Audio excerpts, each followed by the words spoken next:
Primeira carta aos Coríntios, capítulo 4. Vocês nos devem tratar como servidores de Cristo, que foram encarregados de administrar a realização dos planos secretos de Deus. O que se exige de quem tem essa responsabilidade é que seja fiel ao seu Senhor. Mas para mim não tem a menor importância ser julgado por vocês ou por um tribunal humano. Eu não julgo nem a mim mesmo. A minha consciência está limpa, mas isso não prova que sou, de fato, inocente. Quem me julga é o Senhor. Portanto, não julguem ninguém antes da hora. Esperem o julgamento final, quando o Senhor vier. Ele trará para a luz os segredos escondidos no escuro e mostrará as intenções que estão no coração das pessoas. Então cada um receberá de Deus os elogios que merece. Meus irmãos, é para instruir vocês que eu tenho aplicado essas lições a mim mesmo e a Apolo. Usei nós dois como um exemplo para que vocês aprendam o que quer dizer o ditado. Obedeça ao que está escrito. Ninguém deve se orgulhar de uma pessoa e desprezar outra. Quem é que fez você superior aos outros? Por acaso não foi Deus quem lhe deu tudo o que você tem? Então, por que é que você fica todo orgulhoso, como se o que você tem não fosse dado por Deus? Pelo que parece, vocês já têm tudo o que precisam. Já são ricos. Vocês já se tornaram reis, e nós não. Que bom se vocês fossem reis de verdade, para que nós pudéssemos reinar junto com vocês. Porque me parece que Deus pôs a nós, os apóstolos, no último lugar. Somos como as pessoas condenadas a morrer em público, como espetáculo para o mundo inteiro, tanto para os anjos como para os seres humanos. Por causa de Cristo, nós somos loucos, mas vocês são sábios por estarem unidos com Ele. Nós somos fracos e vocês são fortes. Vocês são respeitados e nós somos desprezados. Até agora temos passado fome e sede. Temos nos vestido com trapos, temos recebido bofetadas e não temos lugar certo para morar. Temos nos cansado de trabalhar para nos sustentar. Quando somos amaldiçoados, nós abençoamos. Quando somos perseguidos, aguentamos com paciência. Quando somos insultados, respondemos com palavras delicadas. Somos considerados como lixo e até agora somos tratados como a imundície deste mundo. Não estou escrevendo essas coisas para envergonhar vocês, mas para ensiná-los como se vocês fossem meus próprios filhos queridos. Mesmo que vocês tivessem milhares de mestres na fé cristã, não poderiam ter mais de um pai. Pois, quando ele vem a vocês no Evangelho, eu me tornei o pai de vocês na vida que vivem em união com Cristo Jesus. Portanto, eu peço que sigam o meu exemplo. Por isso estou enviando para vocês Timóteo, que é meu querido e fiel filho no Senhor. Ele vai ajudá-los a lembrarem dos caminhos que sigo na nova vida que tenho em união com Cristo Jesus. Caminhos esses que ensino em todas as igrejas. Alguns de vocês ficaram orgulhosos, certos de que eu não iria visitá-los. Porém, se o Senhor quiser, eu vou visitá-los logo. Então vou saber o que esses orgulhosos são capazes de fazer e não somente o que eles são capazes de dizer. Pois o reino de Deus não é coisa de palavras, mas de poder. O que é que vocês preferem? Que eu vá até vocês com um chicote ou com o coração cheio de amor e bondade? Primeira carta aos Coríntios, capítulo 5. Agora estão dizendo que há entre vocês uma imoralidade sexual tão grande que nem mesmo os pagãos seriam capazes de praticar. Fiquei sabendo que certo homem está tendo relações com a própria madrasta. Como é que vocês podem estar tão orgulhosos? Pelo contrário, vocês deviam ficar muito tristes e expulsar do meio de vocês quem está fazendo uma coisa dessas. Quanto a mim, ainda que não esteja presente aí pessoalmente, estou com vocês em espírito e agindo como se eu estivesse aí.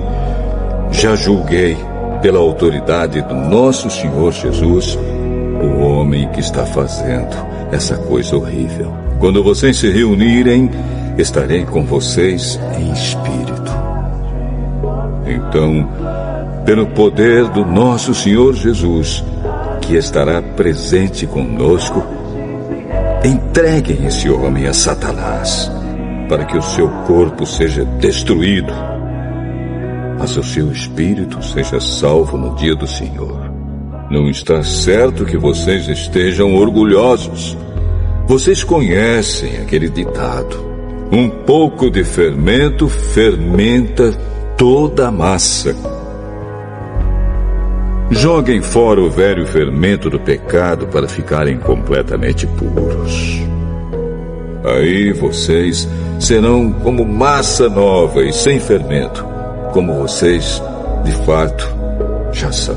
Porque a nossa festa da Páscoa está pronta, agora que Cristo, o nosso Cordeiro da Páscoa, já foi oferecido em sacrifício. Então, vamos comemorar a nossa Páscoa, não com o pão que leva fermento, o fermento velho do pecado e da imoralidade, mas com o pão sem fermento, o pão da pureza e da verdade. Na outra carta que escrevi a vocês, eu recomendei que vocês não tivessem nada a ver com gente imoral. Eu não quis dizer que neste mundo vocês devem ficar separados dos pagãos que são imorais, avarentos, ladrões ou que adoram ídolos. Pois, para evitar essas pessoas, vocês teriam de sair deste mundo. O que eu digo é que vocês não devem ter nada a ver com ninguém que se diz irmão na fé, mas é imoral, ou avarento, ou adora ídolos, ou é bêbado, ou difamador, ou ladrão. Com gente assim, vocês não devem nem comer uma refeição. Afinal de contas, eu não tenho o direito de julgar os que não são cristãos. Deus os julgará. Mas será que vocês não devem julgar os seus irmãos na fé? Como dizem as Escrituras Sagradas, expulsem do meio de vocês esse homem imoral. Primeira carta aos Coríntios, capítulo 6. Quando algum de vocês tem uma queixa contra um irmão na fé, como se atreve a pedir justiça a juízes pagãos, em vez de pedir ao povo de Deus que resolva o caso? Será que vocês não sabem que o povo de Deus julgará o mundo? Então, se vocês vão julgar o mundo, será que não são capazes de julgar essas coisas pequenas? Por acaso vocês não sabem que nós julgaremos até mesmo os anjos?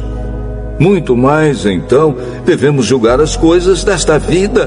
Portanto, se surgir alguma questão dessas, será que vocês vão procurar pessoas que são desprezadas na igreja para julgarem esses casos? Que vergonha! Será que entre vocês não existe alguém com bastante sabedoria para resolver uma questão entre irmãos? É claro que existe. Mas o que acontece é que um irmão em Cristo leva ao tribunal a sua queixa contra outro irmão e deixa que juízes pagãos julguem o caso. Só o fato de existirem questões entre vocês já mostra que vocês estão falhando completamente. Não seria melhor aguentar a injustiça? Não seria melhor ficar com o prejuízo? Pelo contrário, vocês cometem injustiça e roubam, e fazem isso tudo contra os seus próprios irmãos. Vocês sabem que os maus não terão parte no reino de Deus. Não se enganem, pois os imorais, os que adoram ídolos, os adúlteros, os homossexuais, os ladrões, os avarentos, os bêbados, os caluniadores e os assaltantes não terão parte no reino de Deus.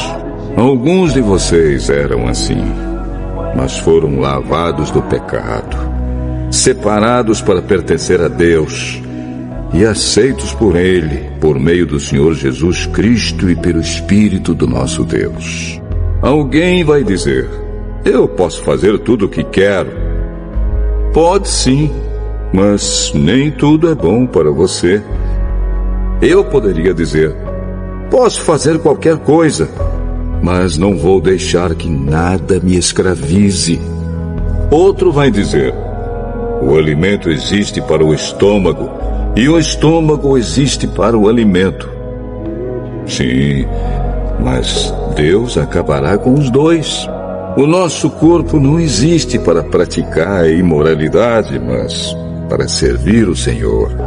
E o Senhor cuida do nosso corpo. Pelo seu poder, Deus ressuscitou o Senhor e também nos ressuscitará. Será que vocês não sabem que o corpo de vocês faz parte do corpo de Cristo? Será que eu vou pegar uma parte do corpo de Cristo e fazer com que ela seja parte do corpo de uma prostituta? É claro que não. Ou será que vocês não sabem que o homem que se une com uma prostituta se torna uma só pessoa com ela?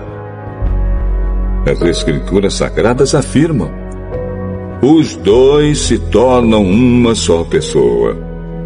Porém, quem se une com o Senhor se torna espiritualmente uma só pessoa com Ele. Fujam da imoralidade sexual. Qualquer outro pecado que alguém comete não afeta o corpo, mas a pessoa que comete imoralidade sexual peca contra o seu próprio corpo. Será que vocês não sabem que o corpo de vocês é o templo do Espírito Santo que vive em vocês e lhes foi dado por Deus? Vocês não pertencem a vocês mesmos, mas a Deus, pois Ele os comprou e pagou o preço. Portanto, usem o seu corpo para a glória dele.